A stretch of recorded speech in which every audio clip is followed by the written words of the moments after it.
มันจะมีหลายๆองค์ประกอบเนาะตั้งแต่เลือกสถานที่เลือกอาหารเลือกสัตว์ดอกไม้เนาะเลือกสุดเจ้าสาวและที่สำคัญก็อย่าลืมสุดเจ้าบ่าวนำเด้อมินี่มีเคล็ดลับง่ายๆในการเลือกสุดเจ้าบ่าวให้ได้ง่ายขึ้นลองตั้งคำถามมินี่จะตั้งคำถามเป็น3คำถามเนาะประมาณ3คำถามให้ลองไม่ถามตัวเองเบิ่งว่าสิ่งที่ต้องการมันเป็นแบบใดและเราจะได้สูตรที่ดีที่สุดสำหรับเราในวันสำคัญที่สุดก่อนอื่นเมื่อเราต้องรู้ก่อนมาที่เจ้าบ่าวเขาต้องการสูตรประมาณใดอยากตัดแล้วใส่ได้หลายๆงานหรือว่างานทั้งทีอยากดูเวอร์เลิศเลอไปเลยถ้าอยากตัดแล้วใส่หลายๆงานมีแนะนำเป็นสูตรโทนสีครึ้มหรือว่าโทนสุภาพนั่นเองเป็นต้นแมนสีกลมสีน้ำตาลเข้มสีเทาเข้มเนาะซึ่งสีพวกนี้เขาสามารถใส่ได้ต่อหลังจากแล้วงานเนาะเพราะว่าจะไปงานมูบอหรือว่า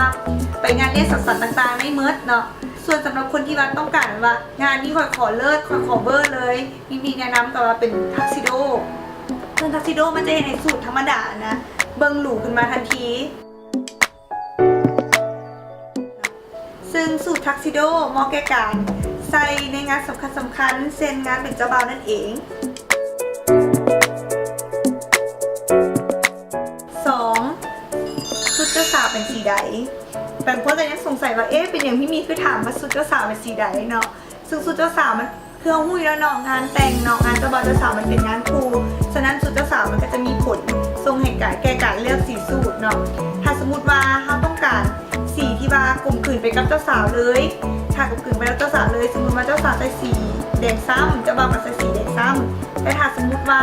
เจ้าสาวมันมาไปเลือกชุดที่ว่าเป็นออกโทนแบบมาแจ้งเส้นแดงแจ้งโบหัวแจ้งโบสินะมันก็จะเห็นการเลือกสูตรเป็นอีกสเต็ปหนึ่งเป็นอีกแบบหนึ่งเนาะซึ่งนี่มีกระชินแนะนำให้เป็นว่าอาจจะเป็นเนคไทใส่เป็นเนคไทแทนหรือหูกระต่ายแทนหรือว่าใส่สีสุดเจ้าสาวไว้เป็นกั๊กข้างในแทนเนาะหรือว่าลีลูกหลินต่างๆเพื่อให้มันเข้ากับเจ้าสาวและโทนสีสูตรก็จะเป็นโทนสีครึ้มอีกตามเจ้าบ่าวมักน้ำเนาะแต่ว่าบางคนนี่ว่าอยากใส่แมทกับเจ้าสาวเลยอยากใส่แบบตัวเองสีเดียวเลยก็ได้แต่ว่าก็ต้องเบิ่งมาสีที่เขาเลือกนั้นมันเอื้อกันบอมันมีเอี่ยงที่ว่าเอื้อในองค์ประกอบของสุดเจ้าสาวบอเนาะแต่ที่สำคัญที่สุดนี่มีการอยากให้เจ้าบ่าวเลือกนำเด้อเลือกแล้วก็คิดนำว่าสิ่งที่ตัวเองมักเป็นแบบใดเพราะว่าสิ่งที่สำคัญที่สุดในการใส่สูตรงามก็คือความมั่นใจนั่นเองและให้ภาพรวมเวลาแขกเฮาที่ว่าเบิ่งเฮาและกับเวลาถ่ายรูปเบิ่งแมสกันแล้วเบิ่งเข้ากันหลายที่สุดสุดท้ายก็คือการเลือกผ้านั่นเองอันที่3เนาะคือผ้าคือมีเมาในคลิปก่อนๆแหละมันมีผ้าหลายชนิดแต่ว่าผ้าที่ลำไส้หลายที่สุด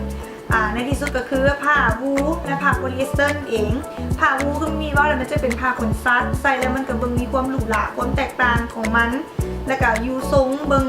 สง่าเนาะซึ่งผ้าวูลนี่จะมีราคาค่อนข้างสูงส่วนผ้าโพลีเอสเตอร์จะเป็นผ้าที่ว่านวัตกรรมที่ว่าสร้างขึ้นมาเพื่อใกล้เคียงกับผ้าวูลหลายที่สุดเนาะและมีสีสันที่ว่าหลากหลายขึ้นแล้วก็มีความสัมพันธ์ใกล้ๆคือผ้าวูลเนาะการใส่สอยกับประมาณเดียวกันเนาะการใส่สอยประมาณเดียวกันผิวสัมผัสกับคล้ายๆกันอันนี้ต้องเป็นผู้ใส่เท่านั้นเนอะที่จะรู้ว่าผ้าวูลกับโพลีเอสเตอร์ต่างกันแนวไหนเนาะแล้วก็มีราคาที่ว่าบ่แพงหลายเนาะฉะนั้นการเลือกผ้ามีอยากเล่าถึงเรื่องงบประมาณหลายกลัวว่าเขาต้องการงบประมาณในสุดเจ้าบ่าวเฮานั้นน่ะประมาณเท่าไหร่เพื่อให้มันเหมาะและเหมาะสมหลายที่สุดบ่แม่นว่าเขาต้องการงบประมาณเพียงแต่1,500,000หรือว่า2 ล้านกีบก็ว่ากันไปเนาะแล้วเขาไปเลือกผ้าที่ว่าสูงกว่ามันก็จะเป็นเหตุให้เขาแบบว่ากดดันตัวเองหลายเกินไปสมมติว่าเขามีงบประมาณหลายเขาก็บอกเสนอไปเลยว่าเขามีงบประมาณหลายในประมาณนี้มันก็จึงได้ผ้าที่ว่าได้สูตรที่ว่าตรงใจเขาที่สุดแล้วก็เข้าใจเขาหลายที่สุดสรุปรวมแล้วมีรวบรวมเอา3 แนวทางเพื่อให้การตัดสูตรของเจ้าบ่าวง่ายขึ้นก็มี 1. ต้องการใช้สูตรประมาณไหน 2. สีเจ้าสาวแบบไหน 3. งบประมาณในการ